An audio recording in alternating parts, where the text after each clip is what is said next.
Nah, hari ini kita akan kembali untuk melihat satu bagian lagi dari kitab Rut, dari pasal yang kedua sekarang. Rut pasal yang kedua.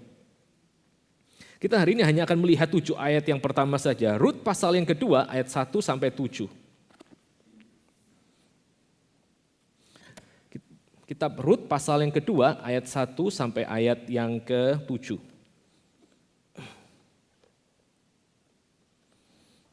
Kalau kitab Rut pasal yang pertama itu lebih banyak berfokus kepada Naomi dan juga pergumulan di dalam dirinya, maka di dalam Rut pasal yang kedua sekarang kita masuk ke dalam satu adegan yang baru.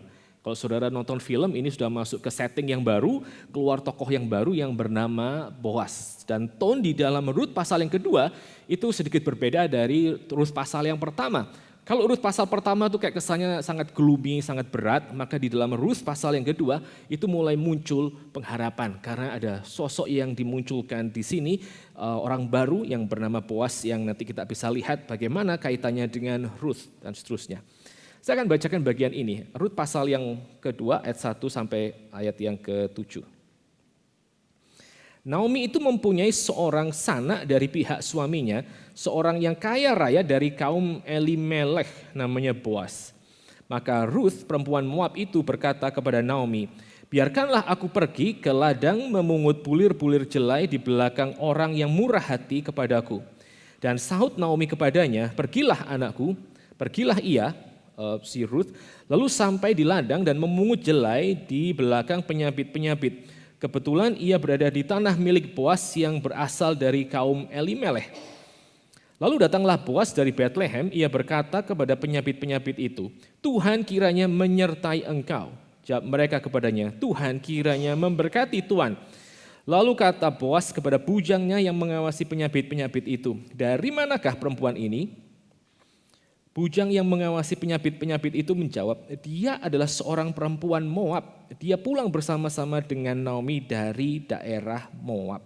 Demikian firman Tuhan. Mari kita sama-sama tunduk kepala, kita masuk di dalam doa. Bapa di dalam sorga, kami berdoa dan kami mohon kepada Tuhan, kiranya Tuhan yang sudah mengkaruniakan kepada kami bagian firman Tuhan yang kami boleh baca, Tuhan yang juga akan menjelaskannya kepada kami untuk kami boleh mengerti dan menangkap maksudnya. Dan terlebih lagi firman yang kami boleh renungkan sebentar juga akan menolong kami untuk makin bertumbuh mengasihi Tuhan. Menolong kami untuk melihat diri kami dari perspektif firman Tuhan. Terima kasih Tuhan, kami sungguh rindu kiranya setiap minggu kami hadir ke dalam hadirat Tuhan di tempat ini. Kami mendapati hidup kami makin sesuai dan makin Tuhan ubah. Lebih bisa menikmati cinta Tuhan yang tidak terbatas dan yang kekal itu, dan bisa lebih menjadi orang yang memberkati hidup orang lain, khususnya mereka yang sedang bergumul. Terima kasih ya Bapa. Hanya di dalam nama Tuhan Yesus kami berdoa dan kami mengucap syukur. Amin. Kita hari ini akan membahas tentang kasih karunia Allah di Bethlehem. Saudara, pernahkah saudara ya di dalam hidup saudara, waktu saudara itu ada di dalam pergumulan berat, lalu saudara itu tidak tahu nih, saya bisa keluar dari pergumulan ini atau tidak.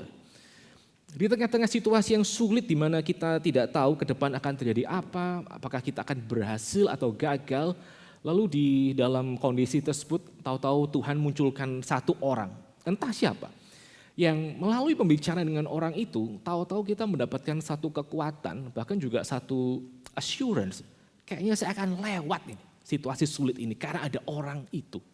Pernah nggak?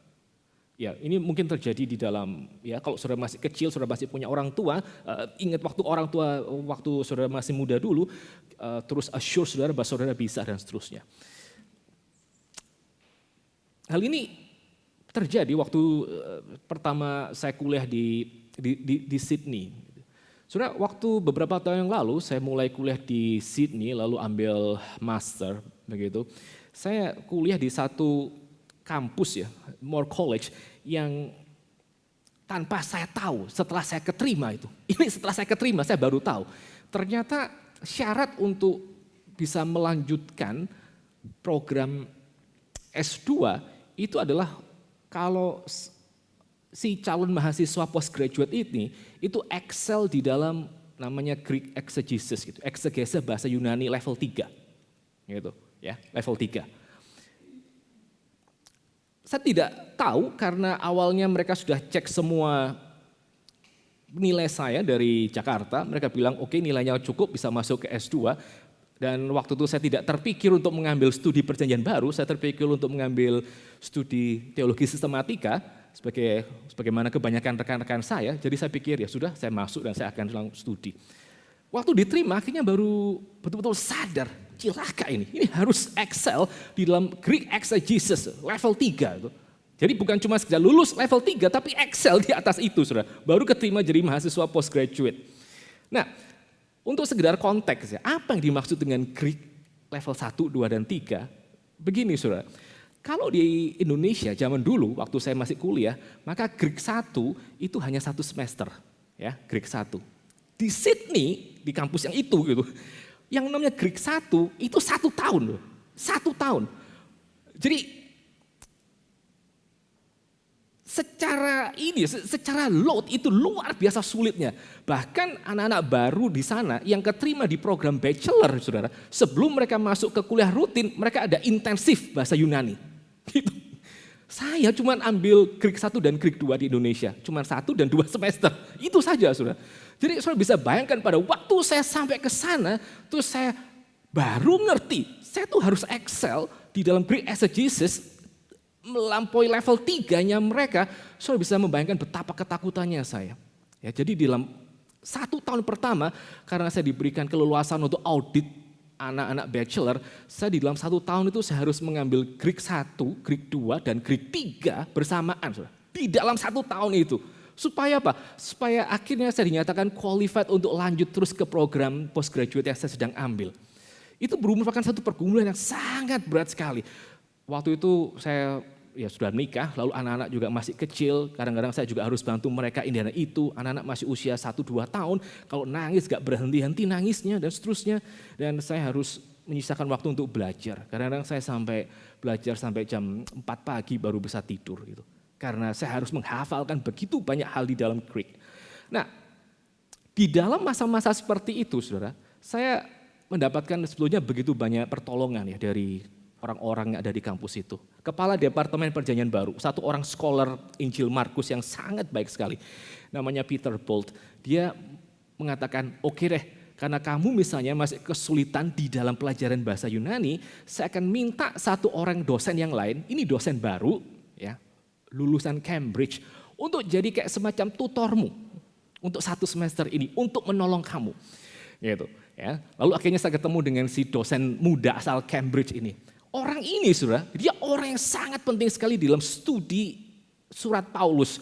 Jadi kalau Saudara tahu satu orang scholar perjanjian baru ya, namanya Patrick Schreiner, dia tulis satu komentari tebal sekali tentang kitab Roma, maka di dalam kitab Roma tersebut dia mengatakan bahwa dia berhutang banyak kepada si scholar Cambridge yang hari itu jadi tutor saya gitu. Karena si scholar Cambridge ini, namanya si Will Timmins itu, dia menyelidiki tentang sebetulnya siapakah si aku yang dimaksud di dalam Roma pasal yang ke-7. Jadi dia mengatakan risetnya Will Timmins itu sangat-sangat penting dan dia mengubah paradigmanya si Patrick Schreiner itu. Nah si Will Timmins itu sudah lulusan Cambridge itu yang jadi tutor saya, Greek selama 1 semester. Dan saya melihat ya betapa dia tuh mungkin juga agak frustrasi ngajar saya gitu. Ya, saya tuh cuman ambil Greek sangat-sangat pendek di Indonesia karena kurikulum dan seterusnya. Sementara di sini tuh itu sangat-sangat berlimpah dan sangat-sangat banyak sekali yang harus dipelajari. Saya dari yang tadinya ketemu dia sebagai tutor, yang awalnya saya merasa sungkan gitu. Wah ini orang besar sekali, ini sekolah besar sekali, mau menyediakan waktu untuk ngajar saya. Dari yang tadinya sungkan, lama-lama saya jadi kasihan nih sama orang gitu. Karena lihat dia sangat-sangat frustrasi ngajarin saya. Nah di tengah-tengah semua kesulitan itu, Saudara, di tengah-tengah saya pikir, ini bisa jalan atau enggak ya? Ini bisa gagal atau tidak? Kalau saya sampai tidak bisa menyelesaikan postgraduate, saya akan ngapain dengan istri dan anak-anak yang masih kecil seperti itu? Di tengah-tengah situasi yang serba tidak jelas, berhasil atau gagal, terus atau tidak, lalu bagaimana saya akan selesaikan semua 3 Greek itu di dalam 1 tahun, saya ketemu beberapa kali dengan si kepala Departemen Perjanjian Baru saya. Dan dia mengatakan, gimana kamu? Saya cerita kesulitan saya. Terus dia bilang, enggak apa-apa, coba aja terus. Nanti kalau emang ini enggak bisa, saya akan coba cari orang lain untuk menggantikan tutormu atau apalah. Mungkin kita bikin program yang lain untuk menolong kamu. Gitu. Ya, setiap kali kita ketemu gak sengaja di meja makan, dia selalu tanya gimana kabarmu dan seterusnya. Dia terus memberikan yang namanya semangat. Nah, di dalam situasi-situasi yang sangat sulit tersebut, waktu si kepala departemen ini berapa kali ketemu dengan saya dan dia terus tanya kabar, dia bilang ya dia doakan nanti dia coba pikirin cara lebih baik. Saya pelan-pelan mulai mendapatkan sense. Karena ada orang yang percaya itu, saya bisa. Bahwa saya tidak akan gagal di tengah jalan. Pelan-pelan saya akhirnya mulai bertumbuh dan mulai akhirnya menyelesaikan semua dengan jauh lebih baik, saudara. Cukup ketemu dengan orang seperti ini. Orang yang percaya bahwa saya bisa dan dia mengetahui kesulitan saya dan dia memperhatikan saya. Saya punya kayak semacam confident bahwa saya akan akhirnya lolos dari seluruh Greek exegesisnya Morkolis dan selesai di dalam studi. Nah, di dalam hidup kita, dan saya berhutang budi ya, saya eternally berhutang, eternally grateful ketemu orang-orang seperti itu di dalam kampus. Nah, di dalam hidup kita, maka adalah satu keindahan dalam kehidupan Kristen pada waktu kita punya orang-orang sekitar yang mereka juga ngerti kesulitan hidup kita dan mereka juga ada di sana mendampingi. Karena sebelum kesulitan kita itu selesai, cukup pada waktu kita melihat orang itu ada untuk kita, dengan cinta Tuhan yang mereka nyatakan, itu sudah merupakan satu penghiburan dan kekuatan yang sangat dalam. Ya. Nah, kita hari ini akan sama-sama melihat bahwa hal yang sama itu terjadi di dalam kehidupan Ruth. Ya, di dalam kehidupan Ruth. Kita hari ini akan melihat kitab Ruth 7 ayat yang pertama dari pasal yang kedua, hanya di dalam dua bagian saja. Pertama kita akan sama-sama memikirkan tentang ini ya, kebutuhan akan kasih karunia, kayak the need of grace. Lalu yang berikutnya kita akan sama-sama melihat jawaban kasih karunia atas kebutuhan Ruth. Cuma dua bagian saja, ya, cuma dua bagian saja. Mari kita perhatikan, saudara, pergumulan Ruth di dalam Ruth pasal yang kedua, ayat 1 sampai ayat yang kedua saja. Saudara, di dalam bagian ini, waktu Ruth dan Naomi itu mereka sudah tiba di Bethlehem, maka mereka sadar mereka tidak punya makanan untuk dimakan. Dan ini merupakan satu krisis yang sangat besar, bukan? Pada waktu orang datang dan mereka tidak punya makanan, mereka tahu ini merupakan hal yang sangat mengancam akan hidup mereka. Mereka sudah tiba di dalam tanah perjanjian, tapi sebagai orang yang menjanda, yang sudah kehilangan suaminya, maka berarti Naomi itu kehilangan hak atas misalnya ladang atau aset apapun yang suaminya itu miliki atau yang dirinya itu miliki. Karena di dalam zaman itu, saudara, semua aset, semua properti itu atas nama laki-laki. Nggak tahu itu ayah, suami atau misalnya anak laki-laki. Jadi pada waktu Naomi dan Ruth itu sampai di dalam tanah perjanjian ke dalam negara asalnya daripada Naomi, itu mereka nggak ada aset apa-apa. Mereka tidak ada pegangan untuk bertahan hidup. Jadi di dalam kondisi yang seperti itu, saudara, Naomi itu mendengarkan bagaimana Ruth meminta izin untuk pergi ke ladang dan memungut bulir-bulir jelai. Atau di dalam ini ya, bahasa Inggrisnya itu gleaning itu. Jadi bukan sekedar asal pungut saja, tapi ini merupakan satu aktivitas untuk mengumpulkan bulir-bulir jelai atau mengumpulkan yang namanya barley wheat itu yang disisakan supaya mereka boleh punya yang namanya makanan. Nah, saudara, waktu saudara melihat ini ya, waktu melihat pergumulan Ruth dan Naomi mengatakan, aku mau deh kerja keras untuk memungut bulir-bulir jelai, maka saudara, kita semua bisa mengerti bahwa ini keputusan yang didasarkan karena apa? Karena keterdesakan hidupnya. Mereka nggak ada makan, mau apa lagi? Ini keputusan yang harus dikerjakan karena mereka harus melanjutkan hidup mereka di dalam tanah perjanjian. Mereka tidak mendengarkan ada satu vision, mereka tidak mendengarkan ada satu suara bicara. Ini hanya keputusan yang berdasarkan pertimbangan praktis, pertimbangan yang ordinary, dan juga disertai dengan yang namanya iman. Ya, disertai dengan namanya iman. Kenapa, saudara? Karena sebetulnya waktu saudara melihat di dalam perjanjian lama, maka Tuhan di dalam kitab Ulangan itu sudah menetapkan peraturan bagaimana cara orang itu boleh memanen hasil panenan mereka, hasil ladang dan hasil sawah mereka. Ya, di dalam peraturan perjanjian lama, kalau saudara membaca kitab Ulangan, maka Tuhan kasih peraturan seperti ini. Kalau engkau punya ladang, pada orang-orang yang punya ladang dan sawah itu. Kalau engkau punya ladang dan sudah waktunya engkau memanen ladang itu, maka Tuhan kasih beberapa rules.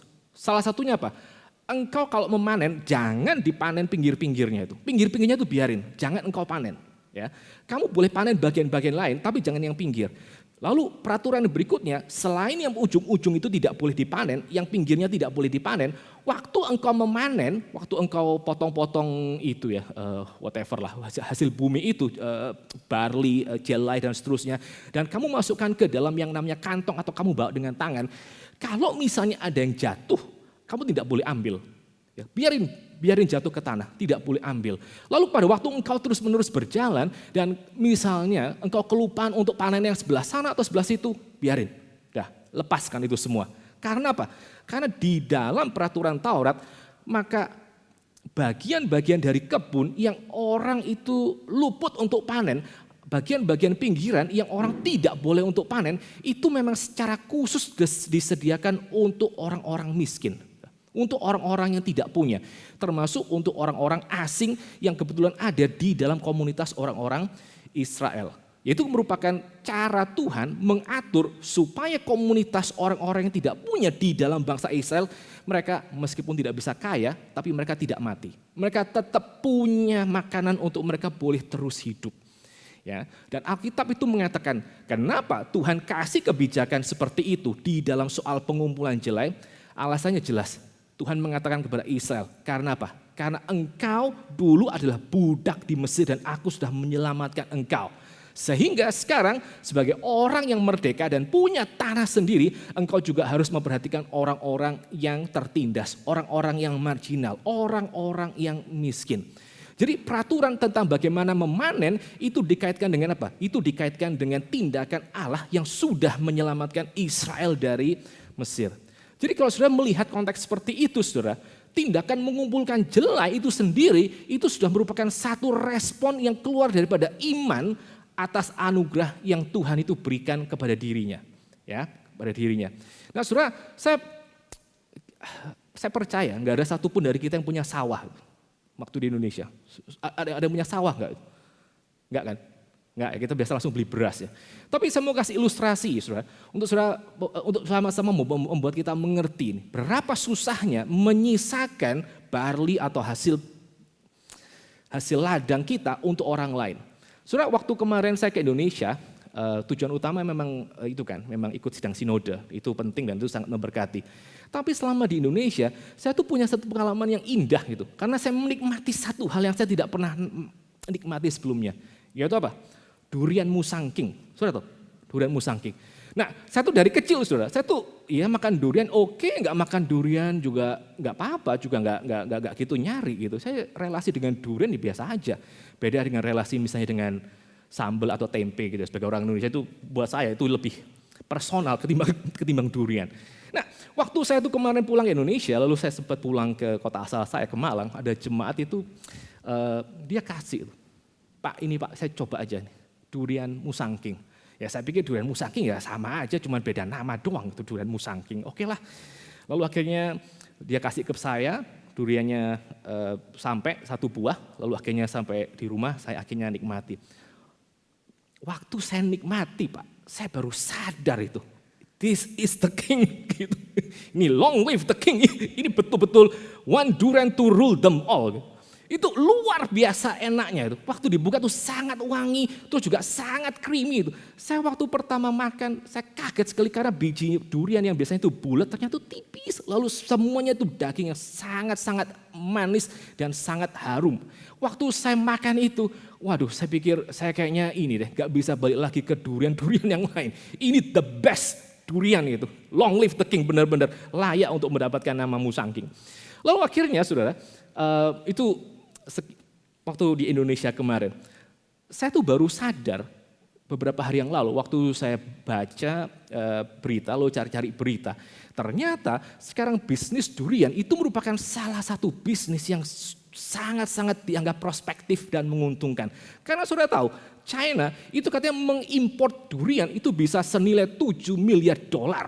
7 miliar dolar. Jadi orang di Malaysia, si negara yang punya itu asalnya Musangking, mereka berlomba-lomba membuka kebun-kebun durian dan mereka berusaha untuk memelihara durian itu, saudara. Saking populernya durian, sampai katanya petani-petani kopi di Vietnam, mereka akhirnya pikir-pikir, mending gua nggak berkebun kopi deh. Beberapa petani Vietnam katanya sekarang mulai mengubah kebun kopi mereka jadi kebun durian, gitu. Karena cuan yang sangat besar. Nah, saya kemarin coba lihat ya. Satu durian Musangking itu berapa sih? Well, saudara, satu durian Musangking kalau betul-betul grade-nya sangat tinggi, satu tuh bisa $100. Ya, 100 US dollar, 100 US dollar. Ya, kalau itu grade-nya sangat tinggi. Satu pohon durian sekali dia berbuah bisa sampai 50, 100, bahkan 200 buah. Kali $100, berapa? Lalu kalau saudara punya 400 pohon durian, kalau saudara punya 1000 pohon durian, itu berapa banyak keuntungan yang saudara bisa raup gitu. Nah sekarang misalnya, saudara akhirnya mendengarkan papa saudara misalnya, yang punya ladang durian itu mengatakan kepada saudara, oke ya, sekarang kita akan panen Musangking di tempat kita ini, tapi dengan satu persyaratan. Ya, kalau ada Musangking yang jatuh, lalu kita lupa untuk pungut, never go back.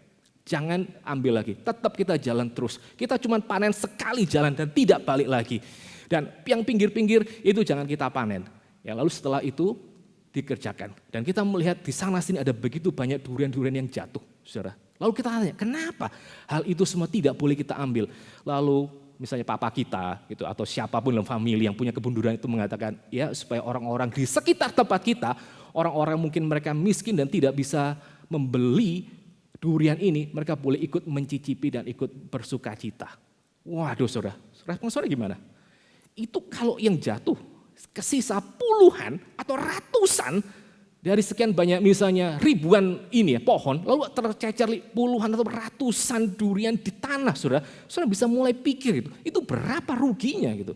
Nah tetapi kitab suci itu tidak berpikir soal untung rugi di dalam urusan panen. Pada waktu Tuhan itu memberikan peraturan soal memanen, dia mengatakan jangan panen semua. Ini satu hal yang tidak efektif, satu hal yang mungkin tidak bisa menghasilkan profit yang paling maksimal untuk si pemilik ladang tersebut. Tapi apa? Tapi itu merupakan wujud generosity dan wujud cinta kasih daripada Tuhan untuk orang-orang miskin. Karena apa? Karena Israel harus belajar.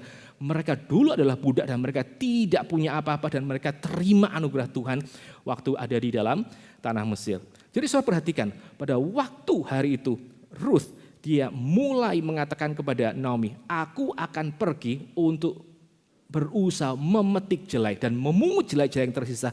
Ini merupakan satu tindakan iman, saudara. Merupakan satu tindakan yang bergantung kepada anugerah Tuhan yang berjanji bahkan bahwa akan ada jelai-jelai dan makanan untuk mereka yang bahkan miskin.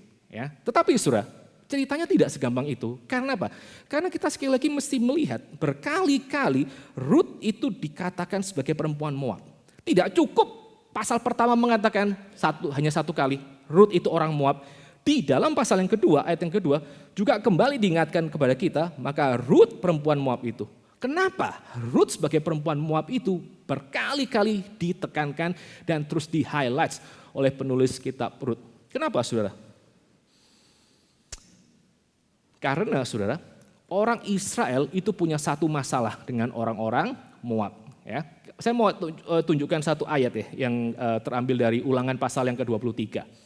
Nah Ulangan pasal yang ke-23 ayat 3-4 ini menceritakan kepada kita salah satu insiden di dalam perjanjian lama, di dalam kitab Bilangan yang membuat ada peraturan supaya orang-orang Israel itu mereka tidak gampang-gampang bersekutu dengan orang-orang Moab. Ya, ini adalah apa yang dikatakan oleh firman Tuhan. Seorang Amon atau seorang Moab janganlah masuk ke dalam jemaah Tuhan, berkumpulan orang Israel. Bahkan keturunannya yang ke-10 pun tidak boleh masuk ke dalam jemaah Tuhan sampai selama-lamanya. Karena apa? Karena mereka tidak menyongsong kamu dengan roti dan air, dengan makanan pada waktu perjalananmu keluar dari Mesir, dan karena mereka mengupah Bileam bin Peor dan Petor di Aram Mesopotamia melawan engkau supaya dikutukinya engkau. Ya, jadi ada satu batasan yang diberikan kepada orang-orang Israel supaya mereka tidak sembarangan terima orang, khususnya siapa? Orang-orang Amon dan orang-orang Moab. Mereka pada waktu keluar dari Mesir mereka tidak diberikan makanan dan mereka malah menyuruh orang lain untuk mengkutuki Israel. Sekarang Ruth ada di dalam tanah perjanjian dan dia mencari makan, Saudara. Ya. Jadi Saudara bisa sense betapa bingungnya Ruth. Satu sisi dia ingin untuk bergantung kepada anugerah Tuhan, Tuhan yang kepadanya dia sudah menyerahkan dirinya. Tetapi juga sekaligus satu sisi dia tahu ini merupakan satu daerah, satu area di mana dia sama sekali tidak dianggap sebagai manusia. Saudara masih mengingat pasal yang satu kemarin, waktu para wanita di Bethlehem lihat Naomi dan Ruth pulang, mereka cuma nanya, inikah Naomi? Mereka nggak nanya apa-apa soal Ruth. Bahkan Naomi sendiri mengatakan, aku dulu ya berangkat dengan tangan yang penuh, sekarang aku datang dengan tangan yang kosong. Ruth ini siapa? Ya Ruth itu cuma just somebody that I used to know, tapi bukan siapa-siapa, Saudara, bukan siapa-siapa. Apalagi waktu Saudara menyadari, selain Ruth itu adalah orang Moab yang orang langsung pandang rendah. Saudara jangan lupa, hari itu Alkitab mengatakan masih ada di dalam yang namanya zaman hakim-hakim. Saudara lihat aja apa yang terjadi dalam zaman hakim-hakim.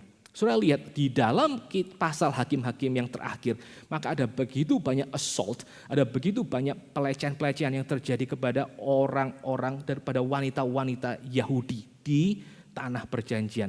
Nah kalau sudah jadi Ruth bagaimana, Saudara? Ya, kalau sudah menjadi Ruth bagaimana? Saudara perlu makan.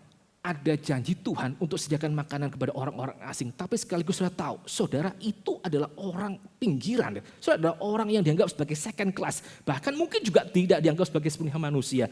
Lalu orang-orang ini, itu mereka masih ada di dalam zaman yang masih secara moral sangat-sangat dipertanyakan. Jadi pada waktu Ruth meminta diri kepada Naomi untuk dia mengumpulkan jelai di ladang orang lain, maka itu betul-betul merupakan satu tindakan iman yang sepenuhnya bergantung kepada anugerah Tuhan. Yang lucu Saudara, yang aneh. Kenapa Naomi dia tidak ikut untuk memungut jelai bersama dengan Ruth? Kenapa? Kenapa cuma Ruth aja yang memungut jelai bersama sendirian? Kenapa Naomi tidak beserta? Bukankah Naomi dia cukup kuat untuk berjalan dari Moab menuju ke Bethlehem? Bukankah misalnya kalau Naomi itu bersama-sama dengan Ruth, dan by the way Naomi adalah orang asli Israel dan dia pasti mengerti peraturan tentang jelai ini. Dan kalau Naomi bersama-sama dengan Ruth, bukankah posisi Ruth sebagai perempuan muda orang Moab akan lebih aman dari segala macam gangguan? Dan ini betul-betul satu hal yang real. Kalau saudara membaca bagian-bagian lain di dalam pasal yang kedua kitab Ruth, maka di sana waktu Boaz sudah kenal Ruth, Boaz akan katakan, kamu jangan pergi ke ladang lain, karena engkau mungkin akan di-assault oleh orang-orang di dalam ladang-ladang itu. Inilah zaman hakim-hakim, tidak tentu setiap orang akan memberikan kemudahan untuk orang Moab itu memungut jelai, dan tidak tentu setiap orang akan melindungi si wanita marginal tersebut, saudara. Ruth itu hanya bergantung kepada anugerah Tuhan. Waktu kita sama-sama pikirkan kenapa Ruth itu berani untuk maju ke dalam ladang yang penuh dengan ketidakpastian. Sementara Naomi dia akhirnya terpuruk dan berada di dalam passivity. Jawabannya apa saudara? Ya, jawabannya adalah bagaimanapun juga itu. Ruth itu masih punya iman untuk dia melihat bahwa anugerah Tuhan itu senantiasa ada di dalam hidupnya. Kita nggak tahu dari mana Ruth itu punya sense akan kasih karunia Tuhan yang sedemikian besar, yang lebih besar dari kesulitannya dia hari itu. Mungkin dia melihatnya dari kisah Rahab, orang bukan Israel yang juga Tuhan selamatkan pada waktu di Yeriko. Dia tidak ikut dibinasakan bersama dengan orang-orang lain. Cukup Rahab saja yang percaya kepada Yahweh itu yang diselamatkan. Mungkin apa lagi? Mungkin Ruth betul-betul mengerti bahwa prinsip daripada pengumpulan jelai itu didasarkan kepada belas kasihan Tuhan. Sehingga dia bergantung kepada hal tersebut. Mungkin apa lagi? Mungkin karena Ruth itu melihat hari itu pada waktu mereka pulang ke Bethlehem itu merupakan hari orang sedang memanen. Saudara. Berarti apa? Berarti anugerah Tuhan itu sedang dicurahkan dengan sedemikian besar. Dengan kata lain, alasan kenapa Ruth dan bukan Naomi yang punya keberanian untuk ambil langkah iman, untuk ambil inisiatif itu adalah karena apa? Karena dia itu punya satu perasaan yang sangat kuat akan anugerah Tuhan yang senantiasa akan diberikan di dalam hidupnya. Sementara Naomi pada waktu dia melihat semuanya gelap, Tuhan sudah akhirnya membuat dia kosong. Tangan Tuhan sudah melawan dia. Ya sudah, selesai. Dia tidak mengerjakan apa-apa di dalam hidupnya. Dia tidak ada keberanian untuk melakukan yang namanya langkah iman. Karena apa? Karena dia tidak lihat sama sekali akan yang namanya anugerah Tuhan tersebut. Saudara, di dalam hidup ini waktu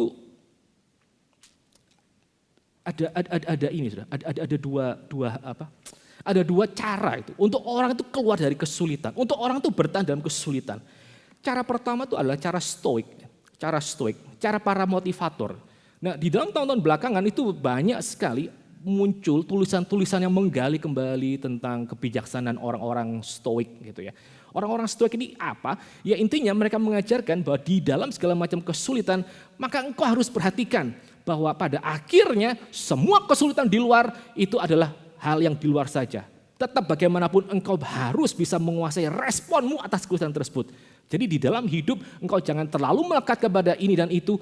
Di dalam hidup engkau harus berusaha untuk melihat apa yang masih baik yang bisa engkau perhatikan. Dan di dalam hidup engkau harus menerima saja amor fati, nasib yang akan terjadi. Nah pada waktu engkau sudah bisa menerima memang kondisi hidupmu seperti ini. Dan engkau tidak membiarkan kondisi hidupmu itu mengatur benakmu di dalam hati ini. Maka at least kamu bisa punya kayak certain ketenangan di dalam hidup.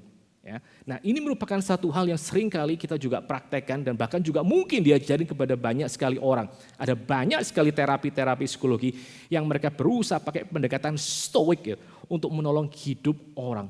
Tetapi saudara, waktu kita melihat pendekatan Kristen, sekali lagi pendekatan Kristen itu bukan menekankan tentang bagaimana kita bisa menjadi kuat atas hidup kita sendiri.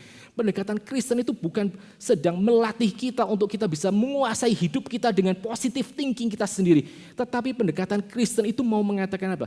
Pendekatan Kristen itu mau mengatakan bahwa kita sebagai orang kita mesti belajar untuk bertumbuh makin peka akan kehadiran anugerah Tuhan di dalam diri kita. Bagaimana caranya orang bisa terus peka akan kehadiran anugerah Tuhan? Caranya dua, saudara. Caranya apa? Caranya adalah waktu orang itu mengalami anugerah Tuhan yang membuat dia tuh mengerti bahwa Allah itu pada dasarnya adalah Allah yang penuh dengan kasih karunia dan Allah yang penuh dengan cinta kasih. Itu poin pertama. Kalau orang tidak ada momen seperti itu, saudara, tidak ada satu momen di mana akhirnya betul-betul eye opening dan dia melihat Allah itu pada dasarnya dia mengasihi saya dan dia beranugerah kepada saya, maka sulit untuk orang itu punya sense bahwa di dalam kesulitan yang paling dalam ada anugerah Tuhan. Nah biasanya momen-momen seperti ini itu muncul di dalam momen-momen pertobatan atau momen-momen di mana akhirnya orang itu makin bertumbuh dan makin melihat bahwa pada akhirnya hidupnya itu digembalakan oleh Tuhan. Saudara, satu orang di dalam perjanjian lama bernama Yakub. Seumur hidup Yakub itu berusaha untuk hidup dengan kekuatannya diri sendiri. Sampai akhirnya Yakub belajar satu hal dan itu merupakan satu confessions of faith. Satu pengakuan iman dari Yakub menjelang kapan? Menjelang dia mati. Baru akhirnya Yakub itu melihat bahwa selama ini seumur hidupku maka adalah Allah itu yang menjadi gembalaku. For all the days of my life God has been my shepherd. Kata Yakub di dalam kitab Kejadian. Nah sebelum saudara dan saya itu bisa betul-betul melihat bahwa Allah itu di dalam dirinya adalah Allah yang gracious itu saudara. Maka kita akan sangat perlu waktu untuk bertumbuh makin mengimani apa yang dikatakan oleh kitab suci. Dan kita perlu orang-orang untuk membuat kita makin mengerti Allah seperti apa yang kita itu ikuti saudara. Dan ini semua tersedia bagi kita pada waktu apa? Waktu kita kembali kepada Injil dan kembali kita melihat bahwa Allah yang dengan kebijaksanaannya sementara waktu membiarkan kita di dalam situasi sulit ini adalah Allah yang dia sudah mengaruniakan putranya untuk mati buat kita. Nah waktu saudara ketemu dengan momen salib seperti itu saudara, maka momen salib itu mengungkapkan siapakah Allah, seperti apa isi hati Allah yang sesungguhnya kepada kita.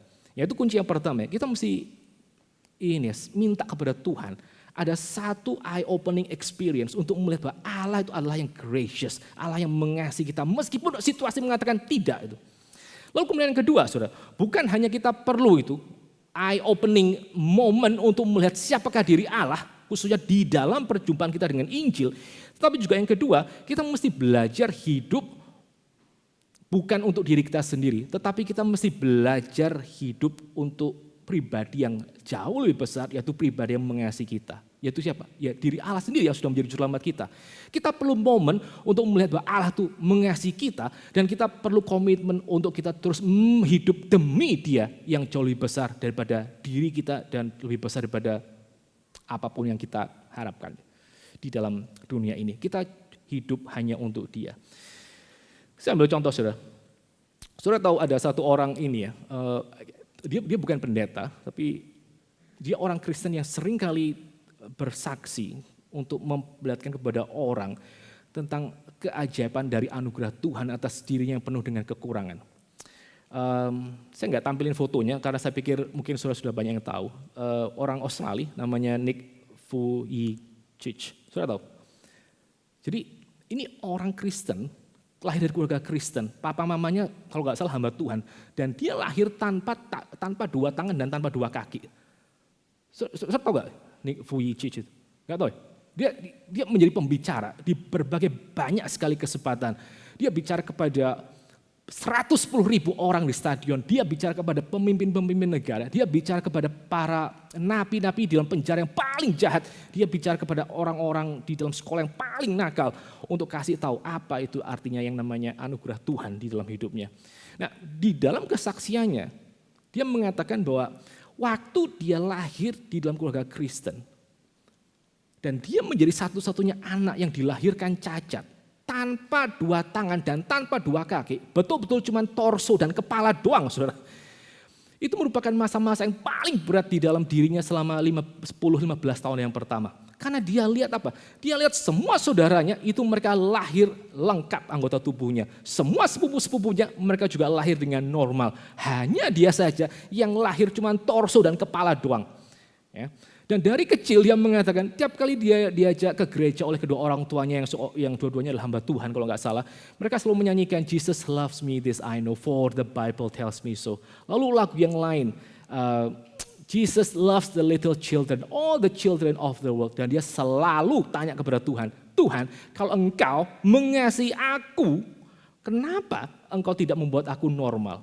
Dan dia berkali-kali mengatakan ya, ada momen-momen di mana dia itu ingin bunuh diri. Kan dia rasa hidup ini sudah tidak ada artinya lagi. Dia pernah satu kali mau coba bunuh diri, mungkin di bathtubnya, dia isi air cuma setinggi berapa senti untuk dia membenamkan dirinya di sana. Gitu. Tapi yang tidak jadi. Karena apa? Karena dia sadar. Pertama, dia sadar satu hal. Waktu umur 10 tahun, dia mengatakan, pada akhirnya saya tahu bahwa kebutuhan hidup saya yang paling besar, itu adalah kebutuhan bukan punya tangan dan punya kaki. Itu bukan kebutuhan saya paling besar. Tapi kebutuhan saya paling besar apa? Kebutuhan saya paling besar adalah saya perlu yang namanya pengampunan dosa atas hidup saya. Saya perlu yang namanya jaminan keselamatan yang kekal itu. Itu hal yang saya akhirnya perlu. Itu pertama. Jadi ada satu momen sekali lagi di mana dia melihat itu. Diri Allah yang sudah menyediakan Yesus Kristus untuk mati di kayu salib itu adalah diri Allah yang sepenuhnya gracious itu. Salib itu menyatakan isi hati Allah itu. Lalu kemudian yang kedua, dia mengatakan pada waktu dia umur 15, dia tiba kepada satu kesimpulan. Ya, setelah dia bertobat, dia selalu ingin cari tahu kenapa ya saya diciptakan dengan kondisi yang seperti ini. Kenapa saya dilahirkan tanpa kaki dan kemudian tanpa tangan. Dia akhirnya melihat di dalam terang dari Yohanes pasal yang ke-9. Tentang kisah orang buta yang dari lahir dilahirkan buta. Nah, di dalam Yohanes pasal yang ke-9 ada satu kalimat daripada Tuhan Yesus. Orang ini buta, bukan karena dosanya, bukan karena dosa orang tuanya, tapi supaya apa? Supaya pekerjaan Allah itu dinyatakan atas diri orang buta ini. Dan pada waktu Nick Vujicic itu membaca bagian itu, dia langsung sadar satu hal. Bahwa meskipun dia tidak punya tangan dan tidak punya kaki, tapi hidupnya bisa menjadi tangan dan kaki Tuhan untuk memberitakan yang namanya kabar baik. Dengan kata lain apa?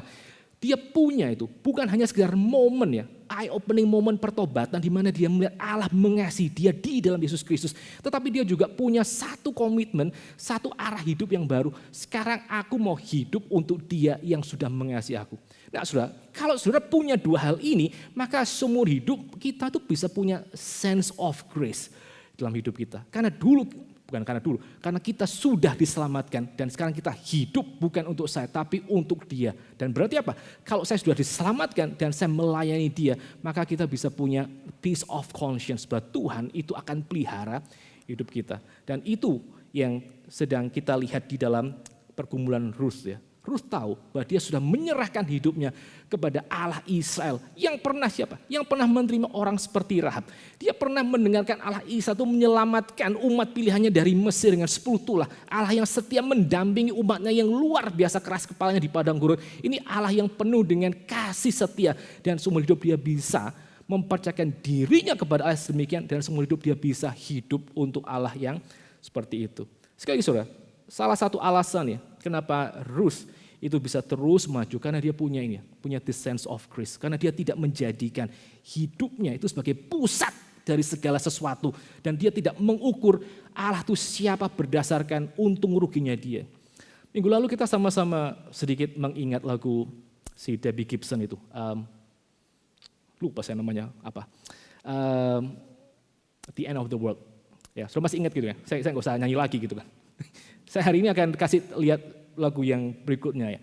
Yang berbeda total dengan apa yang dikatakan oleh The End of the World. Kenapa matahari bersinar? Kenapa laut terus bergelora? Apa mereka tidak tahu hari ini kiamat karena engkau sudah tidak lagi mencintai aku? Lagu yang kedua mengatakan seperti ini ya. So perhatikan tuh. Bait kedua dari lagu ini, This is my father's world, mengatakan kalimat ini ya. This is my father's world. The birds their carols raise. Jadi waktu burung itu menyanyi, burung itu orang Indonesia bilang cicit cuit gitu di pohon. Itu mereka bukan hanya sedang bersuara, mereka sedang menaikkan carol mereka. Mereka sedang menaikkan hymn mereka itu. Saudara bisa bayangkan ya, itu Christian perspektif melihat burung itu berkicau. The birds their carols raise. The morning light, the lily white declare their maker's praise. This is my father's world. He shines in all that's fair. In the rustling grass I hear him pass. He speaks to me everywhere. Lagu This is my father's world itu mengatakan pusat dari alam semesta itu diri Tuhan sendiri. Sehingga semua ciptaan itu menyatakan akan kemuliaan Tuhan. Tidak peduli apakah saya patah hati atau tidak gitu. Ya, penulis lagu ini mengatakan pada akhirnya adalah diri Tuhan yang menjadi pusat atas segala sesuatu. Bukan saya, bukan air mata saya, dan juga bukan luka saya. Tuhan yang menjadi pusat atas segala sesuatu. Dan pada waktu si penulis lagu ini mengatakan bahwa ini loh dunia Bapa, bukan duniaku, ini dunia Bapakku. Dan burung pun menyanyikan pujian kepada dia. Maka sudah perhatikan ayat yang terakhir mengatakan apa? Pada waktu dia berjumpa dengan kegelapan di dalam dunia ini. This is my father's world. Oh let me never forget. That though the wrong seems off so strong, God is the ruler yet. Ini loh dunia Bapa. Biarlah aku tidak lupa bahwa meskipun orang yang jahat itu sangat-sangat kuat, God is the ruler yet. Tetap Allah itu yang berkuasa. This is my father's word. Why should my heart be sad? The Lord is king. Let the heavens ring. God reigns. Let the earth be glad. Waktu orang itu sudah menempatkan diri Allah sebagai pusat daripada alam semesta dan dia berhadapan dengan masalah gitu, kejahatan. Pada waktu dia bergumul dengan penderitaan, dia tahu pada akhirnya tetap Tuhan itu yang bertahta. Tuhan yang mengasihi dia, Tuhan yang disebut sebagai Bapa surgawinya itu yang masih memerintah dan bukan penderitaan ini. Nah, so bisa lihat itu, dua respon yang berbeda tentang hidup itu seperti apa. Hidup yang hanya berpusat kepada diri sendiri, yang sedemikian sakit dan sedemikian sempit dengan hidup yang berpusat kepada Allah yang sudah mengasihi dia. Dan itu sudah yang menggerakkan Ruth untuk akhirnya dia melihat dan dia bergerak mencari ladang tempat dia bisa menuai jelai. Ya itu poin yang pertama ya. The need atau kebutuhan akan kasih karunia. Ya. Lalu kemudian yang kedua sudah. Kita akan sama-sama melihat ya, jawaban kasih karunia atas kebutuhan Ruth. Ya. Ruth dia bergerak karena dia percaya Tuhan akan sediakan. Tapi konkretnya seperti apa? Dia adalah orang Moab yang menjadi orang pinggiran dan dia rawan sekali untuk di assault dan dia rawan sekali untuk akhirnya dilecehkan. Bagaimana Tuhan di dalam kasih karunia-Nya itu menolong pergumulan hidup Ruth. Yang kedua, kita akan sama-sama sekali lagi melihat apa yang menjadi jawaban Tuhan atas hidup Ruth. Nah, jawaban Tuhan itu ada dua, saudara, atas pergumulan Ruth. Ya. Kita perhatikan ayat yang ketiga. Pergilah ia, lalu sampai di ladang dan memungut jelai di belakang penyabit-penyabit. Kebetulan ia berada di tanah milik Boas yang berasal dari kaum Elimelech. Jawaban dari kasih karunia Tuhan atas hidup Ruth ya, yang mengambil langkah iman itu apa? Tuhan itu di dalam hikmatnya mengatur supaya Ruth itu akhirnya bisa memungut jelai, memungut barley itu dari ladang orang yang bernama Boas. Dan Alkitab mengatakan bahwa Boas itu kebetulan, saudara, kebetulan adalah sanak saudara daripada Elimelech, suami daripada Naomi. Nah, di dalam peraturan Taurat, maka jadi family itu susah, saudara. Nah kalau kita sekarang ya kita kadang-kadang ketemu dengan family, sama orang gak terlalu suka ketemu dengan family karena ya pinjam dulu 100 gitu ya. Kalau ada apa-apa family dulu yang diutangin gitu. Di dalam zaman ancient Israel saudara, masalahnya lebih berat lagi daripada sekedar utang 100.000 atau mungkin 100 juta. Lalu kita ya udahlah kita kasih pinjaman terus ya gak harap kembali karena saudara sendiri misalnya gitu. Nah di dalam zaman Israel itu lebih susah saudara. Kalau saudara itu adalah family dari orang lain. Karena apa? Karena kalau misalnya family saudara itu bangkrut, ya, family saudara itu akhirnya bangkrut dan mereka menjual diri sebagai budak, dan saudara itu masih ada hubungan kerabat dengan orang itu, saudara harus mengeluarkan sejumlah uang, secara moral saudara harus mengeluarkan sejumlah uang untuk saudara menebus family saudara yang sedang menjadi budak itu, supaya menjadi orang merdeka kembali. Wah itu susah saudara, ini urusannya bukan hanya sekedar pinjam sebagian, kecil, lalu akhirnya kita tunggu atau kita relakan untuk akhirnya pergi. Enggak, ini satu amount yang sangat-sangat substansial. Kalau harus menebus satu family dengan anak yang enggak tahu berapa banyak ya. Itu luar biasa sulitnya, saudara. Tapi itu kewajiban daripada family di Israel. Selain harus menebus orang family sesama family yang menjadi budak. Yang kedua, saudara, orang yang menjadi family, kalau familinya yang satu itu meninggal tanpa punya anak-anak laki-laki, maka dia harus menikahi janda dari saudaranya supaya menghasilkan keturunan atas nama saudara yang mati tersebut. Jadi saudara bisa bayangin tuh susahnya menjadi seorang family di dalam zaman Israel. Nah, tetapi di dalam bagian ini pada waktu saudara melihat bersama-sama dengan kitab suci bahwa pada waktu Ruth hari itu sedang menuai jelai pinggiran-pinggiran dari kebun dan seterusnya, dia kebetulan ada di dalam tempatnya Boas. Saudara, maka ini merupakan satu pengaturan Tuhan yang akhirnya mempersiapkan kita untuk melihat bagaimana Tuhan itu menyelamatkan hidup Ruth dan menyelamatkan hidup Naomi. Ini merupakan satu momen di mana kita bisa sama-sama nanti melihat bagaimana Tuhan itu sebelum Ruth mengambil langkah iman itu, Tuhan sudah menyiapkan terlebih dahulu anugerahnya untuk Ruth itu nikmati. Asal apa? Asal Ruth itu berani melangkah dengan iman ke hadapan Tuhan. Saudara pernah gak sih nonton film Korea gitu? Terus pada waktu saudara tahu ini kayaknya kebetulannya terlalu bagus banget ya. Saudara bilang ini emang bisa-bisanya sutradara gitu. Saudara pernah gak? Saya nggak terlalu nonton film Korea, nggak terlalu nonton drakor. Satu-satunya saya pernah nonton abis itu cuman waktu itu film judulnya Descendants of the Sun. Descendants of the Sun, cuman sekali itu, terus saya kapok deh nonton lagi karena episodenya kepanjangan. Saya ingat ada satu adegan di mana si tentara ini, Sojongki sama si suster ini, mereka akhirnya putus setelah jatuh cinta, berusaha untuk sekian lama mereka menjalin relasi, mereka putus. Si tentara dikirim ke daerah konflik dan akhirnya si suster ini tetap ada di Korea. Sampai satu titik, akhirnya si suster ini mendapatkan satu perintah bahwa mereka perlu tuh menjadi kayak nurse di daerah konflik untuk menolong orang-orang yang terdampak bencana di sana. Oke, setuju, akhirnya mereka dikirim. Ya di dalam sinetron tersebut saudara, ternyata si suster ini dikirim persis ke tempat si tentara yang dia pernah pacarin itu. Loh, akhirnya ketemu lagi. Ya, saya waktu nonton hal tersebut ya, saya cuma bilang, oh please lah, ini terlalu kebetulan banget. This is too good to be true, bisa kebetulan terjadi di dunia nyata. Nah tetapi saudara, apa Apa yang akan kita katakan kalau ternyata hidup kita yang di dalam tangan Tuhan juga sebetulnya ada di dalam rancangan yang sama. Waktu kita melihat hari itu, bagaimana Ruth itu bisa-bisanya sampai ke dalam tempat di mana Boas itu memiliki ladang. Pada waktu kita melihat bersama bagaimana Ruth menuai jelai di tempat dari family yang bisa menebus hidup Naomi dan hidupnya, maka kita bisa melihat ini merupakan apa? Ini juga merupakan pengaturan Tuhan, saudara. Semua kebetulan-kebetulan di dalam kitab suci itu merupakan pengaturan-pengaturan Tuhan yang terjadi di dalam hidup kita. Jadi cara Tuhan untuk melihat, untuk Tuhan menjawab dan Tuhan itu menolong pergumulan Ruth dan Naomi, pertama melalui cara apa? Melalui cara kebetulan, saudara. Dan kebetulan-kebetulan seperti ini muncul karena orang itu mengambil tindakan-tindakan iman. Ya, mengambil tindakan-tindakan iman karena mereka percaya Tuhan itu memberikan anugerah di depan. Ya, itu cara pertama. Lalu kemudian cara kedua, saudara, dan ini yang penting. Pada waktu Tuhan itu menyediakan jawaban kasih karunia atas pergumulan Ruth. Bukan hanya Tuhan itu menjawab dengan melalui kebetulan-kebetulan saja sebagai satu sebagai satu perpanjangan dari tangannya yang mengerjakan segala sesuatu demi kebaikan umatnya.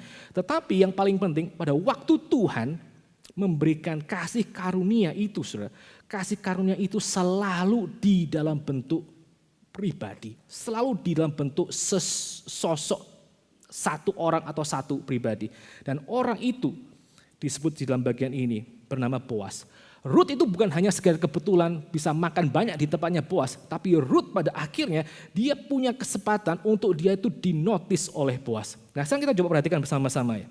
Perhatikan bersama-sama siapakah orang yang disebut sebagai Boas ini.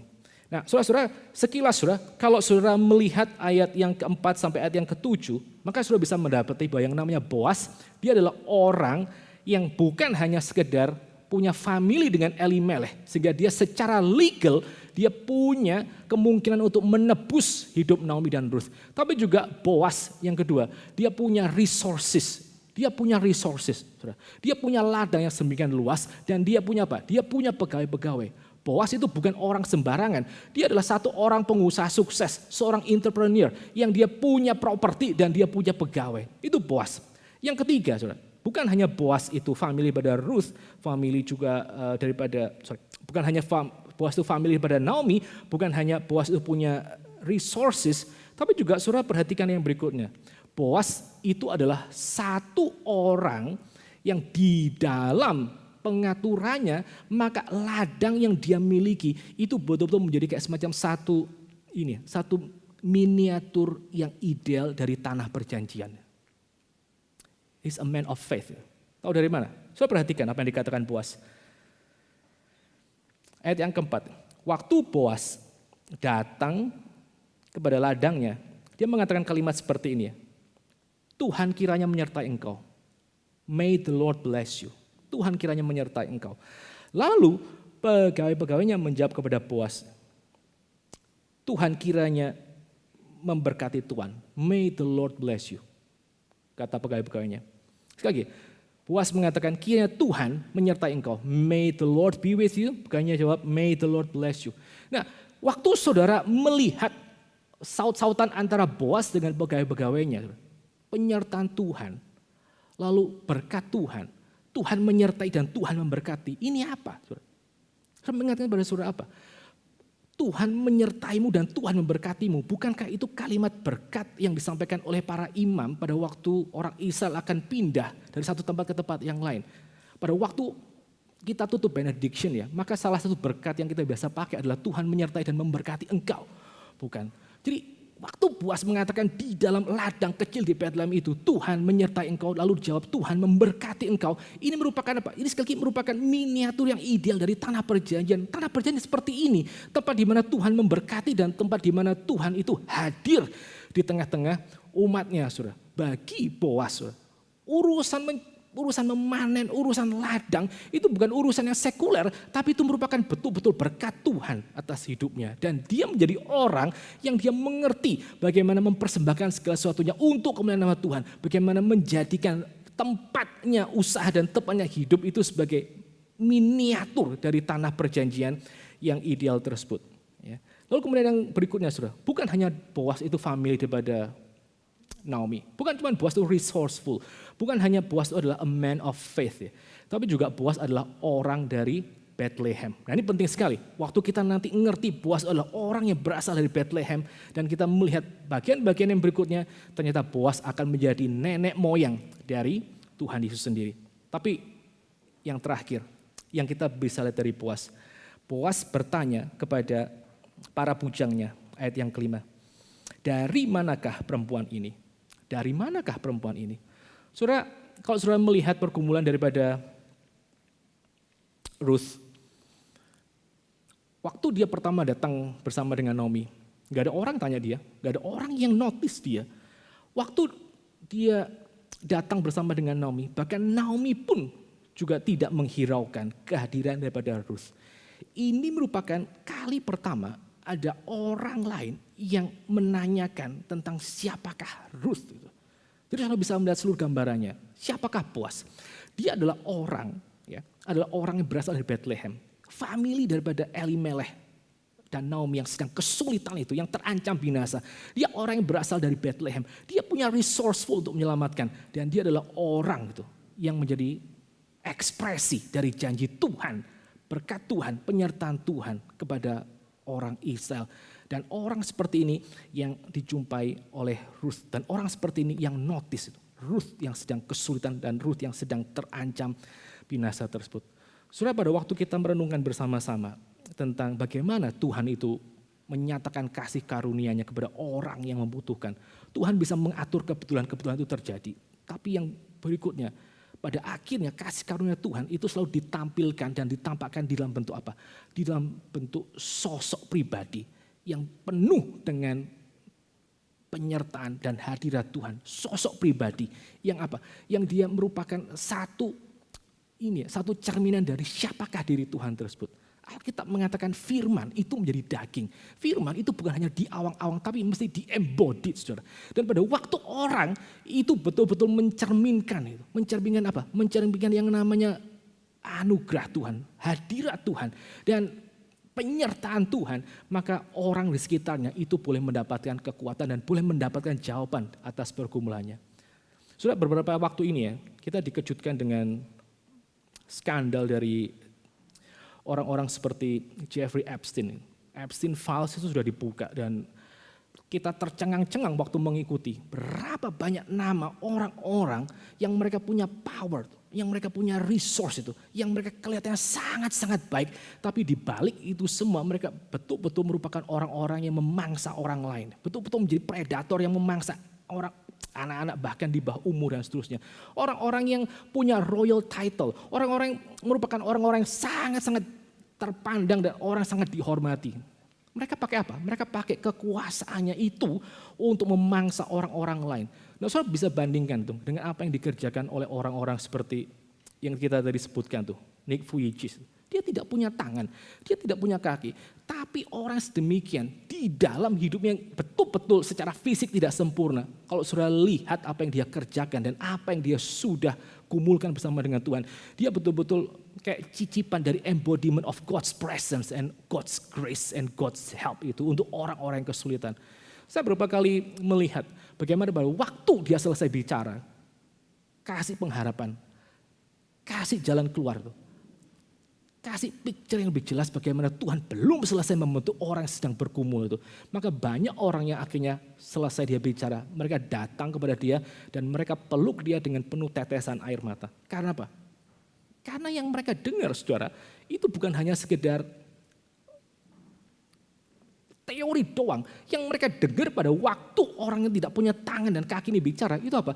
Itu word yang become flesh gitu. Tentu saya bukan di dalam pengertian ultimat seperti inkarnasi Tuhan Yesus, tapi ini orang yang di dalam kapasitasnya sebagai manusia, dia bisa embody itu, God's grace and God's presence. Gitu, dan itu menjadi pertolongan untuk hidupannya orang.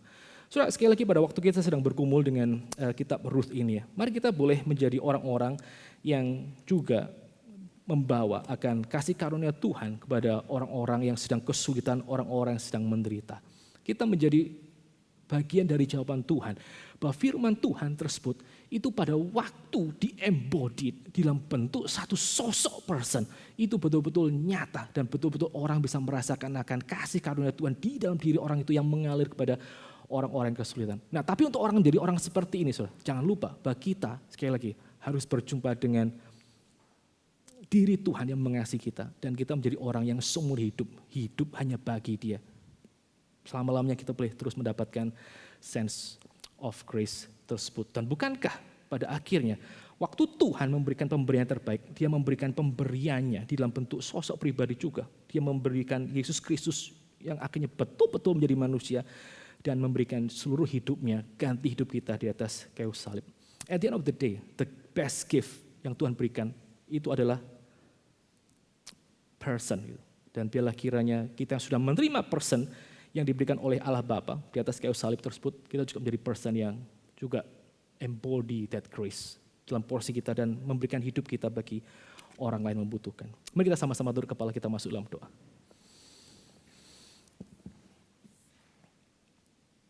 Bapa di dalam surga, kami bersyukur untuk kesempatan hari ini, Tuhan yang kiranya terus membentuk hidup kami, Tuhan, supaya kami boleh menjadi orang-orang yang penuh dengan pengharapan.